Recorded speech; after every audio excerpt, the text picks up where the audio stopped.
আসসালামু আলাইকুম। আজকের ভিডিওতে আমরা কিট মেডিসিন সম্পর্কে আলোচনা করব।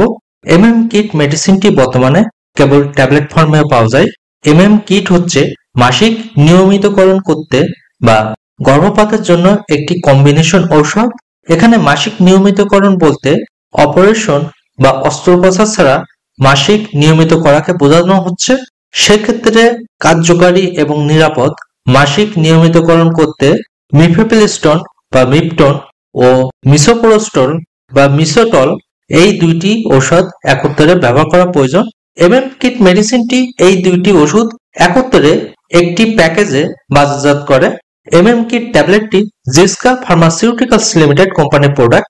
আজকের ভিডিওতে কিট মেডিসিন কি কি সমস্যার ক্ষেত্রে ব্যবহার করা হয়, কি কি ক্ষেত্রে সাবধানতা অবলম্বন করা প্রয়োজন, এটি খাওয়ার সঠিক নিয়ম এবং পার্শ্ব প্রতিক্রিয়া খুবই সংক্ষিপ্ত এবং সহজ ভাষায় তুলে ধরার চেষ্টা করব। মেডিসিনটি মূলত গর্ভধারণের 9 সপ্তাহ বা 63 দিনের মধ্যে মাসিক নিয়মিতকরণ করতে এই ট্যাবলেট নির্দেশিত, অর্থাৎ একজন মহিলা শেষ মাসিকের প্রথম দিন হতে 63 দিনের মধ্যে গর্ভপাতের জন্য এটি ব্যবহার করতে পারে। তবে সাধারণত ডাক্তাররা একজন মহিলার মেডিকেল ইতিহাস এবং স্বাস্থ্য পরীক্ষা করে গর্ভধারণের মোট সময় নির্ধারণ করে। যদি গর্ভধারণের উপসর্গগুলো বা লক্ষণগুলো সম্পূর্ণরূপে উপস্থিত না থাকে তবে রক্ত বা প্রস্রাবের পরীক্ষা করতে হয়। কিন্তু সেখানে গর্ভাবস্থার মোট সময় যদি সঠিকভাবে নির্ধারণ করতে না পারে বা সন্দেহ থাকে সেক্ষেত্রে ডাক্তাররা আল্ট্রাসোনোগ্রাম করার পরামর্শ দিয়ে থাকে।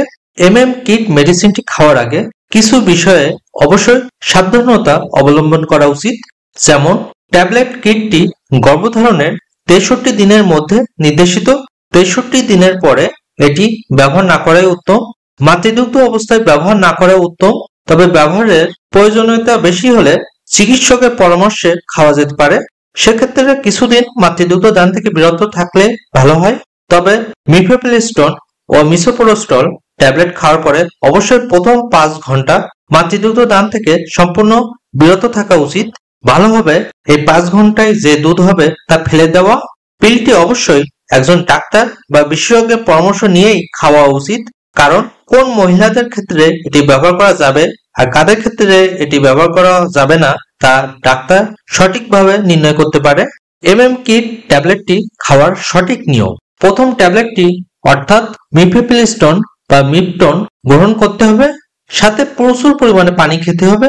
তারপর দ্বিতীয় দিন অর্থাৎ মিফেপ্রিস্টন বা মিপটন গ্রহণের 24 থেকে 48 ঘন্টা পরে অবশিষ্ট 4টি মিসোপ্রোস্টল বা মিসোটল ট্যাবলেট মুখের ভিতর দুই পাশের গাল এবং মাড়ির মাঝখানে 2টি করে অথবা 4টি ট্যাবলেট জিহ্বার নিচে রাখতে হবে এবং 30 মিনিট অপেক্ষা করতে হবে। এরপর 4টি ট্যাবলেটের অবশিষ্ট অংশ গিলে ফেলতে হবে। মিফেপ্রিস্টন বা মিপটন ট্যাবলেট খাওয়ার 24 থেকে 48 ঘন্টা পর মিসোটল বা মিসোপ্রোস্টল খাওয়ার জন্য পরামর্শ দেওয়া হয়, তবে এই সময় কিছু কম বেশি করা যায়। অর্থাৎ মিপটন খাওয়ার 12 থেকে 72 ঘন্টা পর্যন্ত সময়ের মধ্যে মিসোটল খাওয়া যাবে।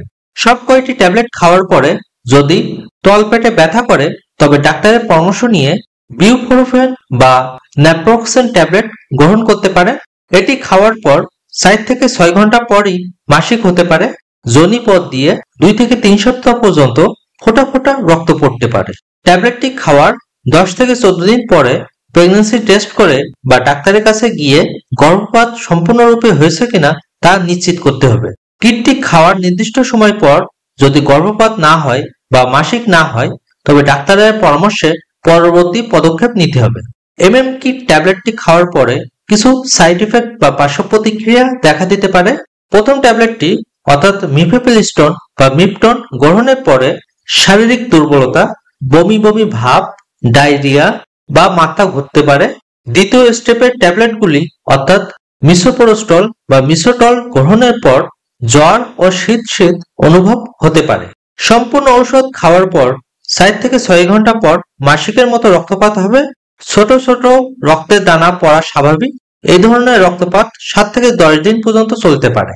মাসিক চলাকালীন সময়ের মধ্যে তলপেটে ব্যথা হতে পারে, সাথে কোষ্ঠকাঠিন্য, ফুসফুসে বা তন্ত্রের সমস্যা অনুভব হতে পারে। বিপজ্জনক লক্ষণের মধ্যে অতিরিক্ত বেশি রক্তক্ষরণ বা একদিনের বেশি জ্বর থাকলে অবশ্যই ডাক্তারের পরামর্শ নেওয়া প্রয়োজন। এছাড়া এই ট্যাবলেটটি খাওয়ার পরে আরো টুকটাক বিভিন্ন সমস্যা দেখা দিতে পারে। সবাই সুস্থ থাকুন। আল্লাহ হাফেজ।